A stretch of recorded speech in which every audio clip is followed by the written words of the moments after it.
চমৎকারভাবে সারিবদ্ধভাবে সাইকেলগুলি রেখে দিয়েছে। ভেরি ইন্টারেস্টিং পার্ট হলো এগুলি কারো কিন্তু ব্যক্তিগত সাইকেল না, এগুলা পাবলিকালি চাইলে আপনি ওখান থেকে একটা সাইকেল নিয়ে ডু মেরে আসতে পারেন চারপাশে।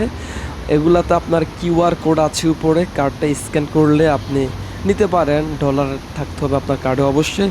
বিশেষ করে যারা ইন্টারন্যাশনাল ফরেনার এখানে আসে তারা চাইলে 2, 3, 4, 5 ঘন্টা অনুযায়ী সাইকেলগুলি নিয়ে ঘুরে আসতে পারে। সম্ভবত $2 থেকে $5 কেটে নেয়।